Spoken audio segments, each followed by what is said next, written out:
आयोजक श्री दिगंबर जैन समाज C2A जनकपुरी नई दिल्ली।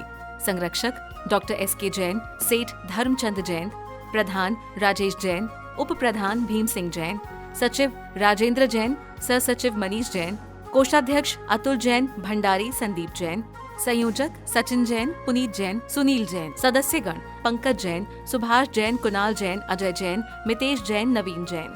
महिला मंडल प्रधान कविता जैन, कोषाध्यक्ष स्वाति जैन। वास्तुकुमार देवगण सगस्थने तिचिविघ्न निवारे विधिमानि कार्य सवं कुरु नमः स्वाहा श्री कुरु नमः स्वाहा कंठिमाली घटान मार्गदति उत्तम माणिक्यम कांचने पूर्वभर्गर्तव शोभम सटघत स्थापे बवे। श्रीमान संजय श्रीमती उन्नयन सदांक अजित महिमा प्रियमदा नवी सोस्परिया सर्वदुर्गुण कृष्णवाणम अखंड दीप प्रज्वलम करोमि स्वाहा तावनम करोमि स्वाहा। ओम ह्रीं अरं सिद्धाचरपदे सर्वसाधुजिन्दं जिनागं जिञ्चेत् चिञ्चेत्तले अत्र समुष्टाह्वायनम् अत्र तिष्ठेठाठाठाय स्थापनम् अत्र मम सन्नितो भौ भौ वसट्सर्गस्वाञ्जलिं क्षिपामि।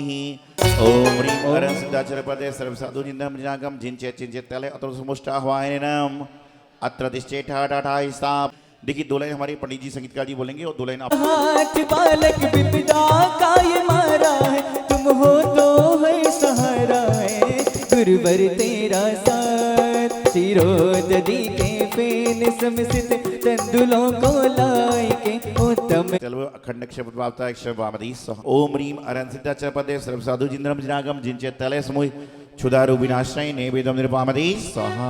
नियम निभाया मेरे दर पर आने का, गुरु तेरा क्या फर्ज नहीं है भक्तों के घर आने का, गुरु तेरा क्या फर्ज नहीं है भक्तों के घर आने का। कर्पूर ज्योति जगमगे दीपक लिया निज हाथ में, तुम आरती तम भारती पाओ सुज्ञान प्रकाश में। नव देवताओं की सदा जो भक्ति से शिव कांता वरे।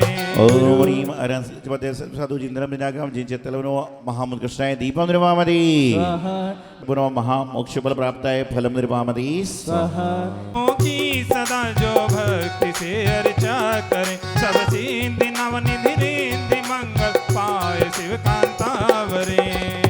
ओम ह्रीं अरं सिद्धाचरपदे सर्वसाधु जिन्द्रम जिनागम जिनचे तले अर्घम निर्वामदे स्वाहा। ओम ह्रीं अरं सिद्धाचरपदे सर्वसाधु जिन्द्रम जिनागम जिनचे तलेभ्यो नमः स्वाहा।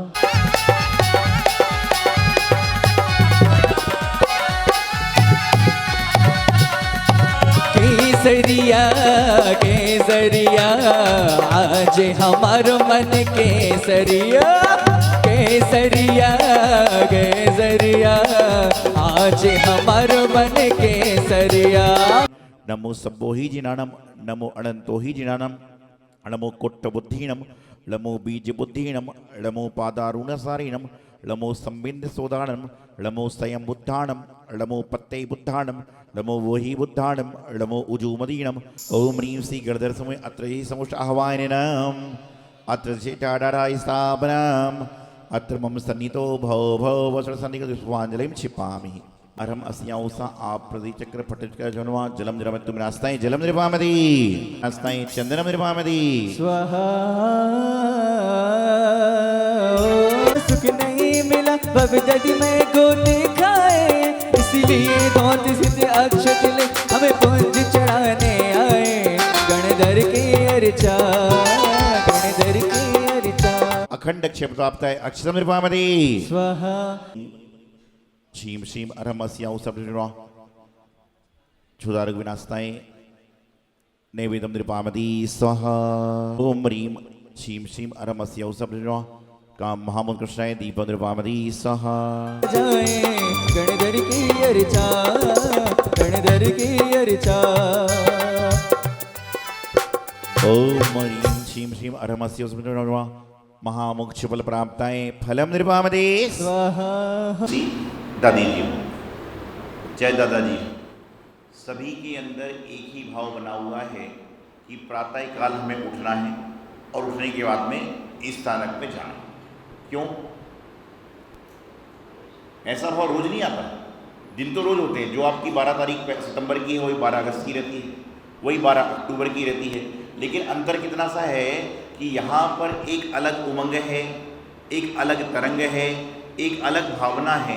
वह क्या भावना है कि यहाँ पर पर्युषण पर्व चल रहा है, और जहाँ पर पर्व आता है, त्यौहार आता है, वहाँ पर आदमी उसको मनाने में जुट जाया करता है। आज पिछले 6 दिनों से जो सत्संग चल रहा है, और मैंने प्रथम दिवस कहा था कि हम जैन समाज के पर्व 2 तरह से हम लोग बनाने का प्रयास करते हैं। एक व्यवस्था के लिए लोगों ने बता दिया कि इस तरह के लोग थानक होते हैं, इस तरह के लोग दिगंबर होते हैं। ये मात्र एक व्यवस्था है। जैसे कि आपके घर में 2 बच्चे होते हैं, एक बच्चे को मैथ्स पसंद है, मैथ्स पढ़ना पसंद है, और एक बच्चे को व्यापार पसंद है। यह 2 तरह के बच्चे आपके होते हैं, लेकिन बच्चे किसके हैं? पिताजी का नाम तो एक ही है। तो इसी तरह से भगवान महावीर स्वामी की हम सब क्या है? संतान हैं। कोई संतान पूजा करके खुश होती है, कोई संतान पाठ करके खुश होती है, और कोई संतान ऐसी होती है जो बस कुछ नहीं करती तो भी खुश है। लेकिन संतान किसकी है? भगवान महावीर स्वामी की। लेकिन दोनों का जो जाने का मार्ग है, दोनों का जो आने का मार्ग है, चाहे वह मैथ्स वाले बच्चे का हो, चाहे केमिस्ट्री वाले को, चाहे व्यापार वाले का हो, दोनों का आने का मार्ग एक ही है कि उन्हें अपने घर में आना है। उसी प्रकार से सबका मार्ग क्या है? एक ही मार्ग है, मोक्ष मार्ग। क्या है? मोक्ष मार्ग। और मोक्ष मार्ग कैसा है? सम्यक दर्शन ज्ञान चारित्राणि मोक्ष मार्ग। कि दर्शन ज्ञान चारित्र जो होगा वह तीनों की रूपता का नाम ही मोक्ष मार्ग है। आज मैं अक्सर एक बात कहता हूं कि हम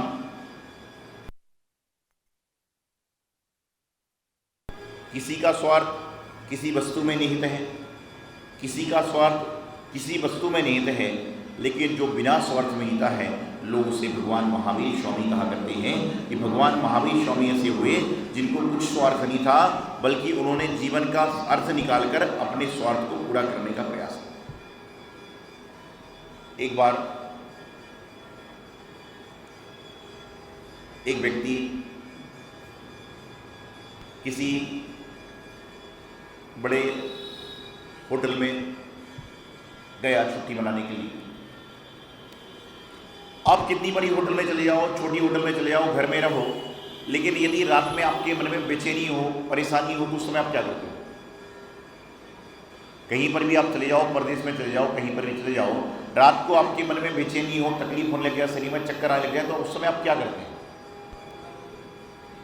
उस समय लोग क्या करेंगे? छत पर टहलने चले जाएंगे, पार्किंग में चले जाएंगे, गार्डन में चले जाएंगे। तो उसी होटल के पीछे एक सागर था, समुद्र था। तो उसके मन में जब बेचैनी चल रही थी इधर उधर की, तो वह क्या हुआ? वह वहाँ पर पहुँच गया। और जब आप लोग समुद्र किनारे बैठ जाओ, लहर पानी के पास में ही है, रेती में आप बैठे हो, तो इंसान क्या करता है? क्या करता है? खाली तो नहीं बैठेगा ना इंसान, क्या करेगा? क्या करेगा? पत्थर को उठाएगा और पानी में फेंकेगा। क्यों करता है? पत्थर को उठाएगा, पानी में फेंकेगा। तो उसने भी वहाँ देखा पत्थर पड़े थे, उसे उठाकर फेंकना चालू कर दिया। लगभग 4 बजे की बात होगी, 5 साढ़े 5 बजे उजाला हो गया। तो जब वो 5:30 बजे उजाला हुआ, उसने पत्थर को लिया, और पत्थर को जैसे ही पानी में फेंकने के लिए तो देखता वो क्या है? अरे ये तो चमचमाता वो पत्थर है। और वह व्यक्ति खुद जोहरी था, वह व्यक्ति खुद जोहरी था, तो उसको अनुमान लग गया, अरे ये तो रत्नों का पत्थर है, ये तो हीरा है, डायमंड है, पता नहीं क्या क्या पुखरा जाती है। तो उसने अपना माथा ठोक लिया कि अनजाने में, अंधेरे में मैंने कितने सारे रत्न समुद्र में फेंक दिए। तो यह एक कहानी समझाने के लिए थी। लेकिन इसी प्रकार से आपका जैन धर्म आपको मिला है, और अनजाने में आप क्या कर रहे हो? अपने रतन को ऐसे ही खोजते जा रहे हो, ऐसे ही खोजते जा रहे हो। विषय भोगों में तुम अपने सारे पछते जा रहे हो, और आपका सारा धन खोता जा रहा है। आपको मिल गया, लेकिन मिलने के बाद में आप उसका उपयोग नहीं कर पा रहे। हर व्यक्ति हर वस्तु का उपयोग नहीं कर पाता, और ना कोई हर व्यक्ति का उपभोग कर सकता है। और मैं तो हमेशा कहता हूँ कि जो आपके पास में है, या तो परोपकार में लगा लो, या अपने उपकार में लगा लो। या तो परोपकार में लगा लो, या अपने उपकार में लगा लो, नहीं तो बाद में क्या होगा?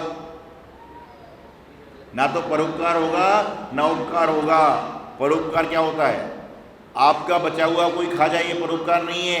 परोपकार क्या है? उस दिन मैंने बताया था आपको, उस दिन मैंने बताया था, कितने तरह के लोग बताए थे मैंने आपको? 4। कौन कौन से? कंजूस, मक्खी चूस, दाता और उदार, बताए थे ना आपको सारे। तो मैं आपको बता रहा हूं कि क्या होता है कि परोपकार वही नहीं है जो छोड़ के चले जाओ, बल्कि परोपकार तो होता है कि जो आप अपने हाथ से देके चले जाओ। जब तुम छोड़ के जाओगे, जिनके पैसे घर वालों के बिना बताए बैंक में जमा हैं, उनके बैंक में जमा रहते हैं। जिनके पैसे घर वालों के बिना बताए बैंक में जमा हैं, उनके बैंक में रहते हैं। और जिनके पैसे घर में कहीं गड्ढा खोद कर डाल दिए गए हुए गड्ढे में रहते हैं। हो सकता है कि वह इंसान क्या हो, अगले जन्म में कुंडली मारकर क्या बन जाए? पारशुराम भगवान का चिन्ह क्या है? कोबरा, सांप का चिन्ह। कहते ना कि अगले जन्म में हो सकता है कोई इंसान कुंडली मार के फन फैला के बैठ जाए कि मेरी चीज को मैं खाने नहीं दूंगा। आपने कई बार देखा होगा, आप अपने घर के बाहर निकलते हो, ये बात मैं कई बार बताता हूँ, तो आपकी गाड़ी पे कुत्ता रहता है। देखा होगा आपने कई बार, आपके घर के बाहर कुत्ता आता है, गाड़ी के नीचे कुत्ता आता है। ये कुत्ता कौन है पता आपको? ये कुत्ता पिछले जन्म में इस गाड़ी का मालिक था। ये कुत्ता इस जन्म में, पिछले जन्म में इस गाड़ी का मालिक था, लेकिन उसने ऐसे कार्य किए कि उसको 53 पर्याय मिली। लेकिन कुछ अच्छे कार्य किए थे तो गाड़ी में बैठने वाला कुत्ता बन गया। जाति जाति का अंतर है।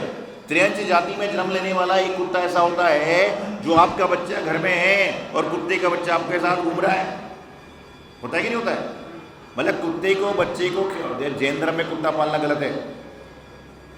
जैन धर्म में कुत्ता पालना निषेध है, ध्यान रखना इस बात का। और वैसे तो मैं एक बात और कहता हूँ जैन धर्म के लोगों को कि आप लोग कुत्ता मत पालिए, चलेगा। आप हाथी पाल लो, चलेगा। आप गाय पाल लो, चलेगा। आप कुछ भी पाल लो, चलेगा। लेकिन जिंदगी में कभी भी गलत फहमी को मत पाल लेना, क्योंकि गलत फहमी पाल लोगे तो बिल्कुल नहीं चलेगा। आप बैल को पालो, हाथी को पालो, घोड़े को पालो, जानवर किसी को पाल लो, अच्छी बात है, लेकिन जिंदगी में गलत फहमी कभी भी मत पालना, क्योंकि जो गलत फहमी पाल लेता है उसके जीवन में कभी कल्याण नहीं हो सकता। जीवन का कल्याण कैसे होगा? जीवन का कल्याण कैसे होगा? तो मैं आपको बता रहा था कि कुत्ता होता है और कुत्ते का कल्याण नहीं हो रहा, लेकिन कहीं ना कहीं कुत्ता पिछले जन्म में तुम्हारा लेने वाला था। तो जब तक तुम उसका चुकाओगे नहीं, जब तक वह तुमको कुत्ते बनकर तुमको उसको खिलाना। इसलिए अपने जीते जी प्रत्येक व्यक्ति को यह करना चाहिए कि हे भगवान, मेरे भोजन की थाली में मेरी 2 रोटी हैं, उसमें 1 रोटी का ग्रास कम से कम जरूरतमंद को जरूर जाए। इतना तो काम कर सकते। परमात्मा आपसे प्रसन्न व्याख्यान से नहीं हो, परमात्मा आपके पूजन से प्रसन्न नहीं होंगे, परमात्मा आपके पढ़ने से प्रसन्न नहीं होंगे, बल्कि परमात्मा तो ये कहते हैं कि तुम यदि उपदेश सुनने स्थानक में आ रहे हो और रेड लाइट पर कोई बूढ़ी अम्मा जिसको आँख से कम दिखाई देता है वह छड़ी लेकर चल रही है, उसकी छड़ी पकड़कर आपने उसको रास्ता पार करा दी, तो परमात्मा आपसे डबल प्रसन्न हो जाएंगे, डबल आशीर्वाद आपको देने का प्रयास करें। करके तो देखिए, आपको जीवन का एक अलग ही आनंद आएगा।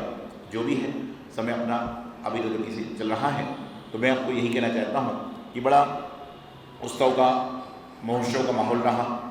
और मुझे तो ये लगता ही नहीं कि मैं मंदिर जी प्रवचन दे रहा हूँ कि स्थानिक प्रवचन दे रहा हूँ, क्योंकि मैं तो ये जानता हूँ कि जो जैन संत होते हैं ना, वो जैनों के संत नहीं होते। जैन संत जो होते हैं वह जैनों के संत नहीं होते, बल्कि जैन संत जो होते हैं वह जन जन के संत होते हैं। क्योंकि जैनों के संत होते तो सिर्फ मंदिर में स्थानक में रहते, लेकिन जन जन के संत हैं, इसलिए पूरे रास्ते में विचरण करते हैं, सर जगह पर जाया करते हैं, और वहाँ पर जाकर हर कोई व्यक्ति उनको देखता है। अन्यत्र संतों को रास्ते चलते कोई नहीं देखता। आज मुझे बताइए कि चाहे वो सीतामढ़ी हो, चाहे थाना हो, चाहे कुछ भी हो, इनके संत आपको रास्ते में चलते हुए मिल जाएंगे। लेकिन अन्यत्र संप्रदाय में कोई संत मिलता क्या? वो तो मिलते हैं सीधा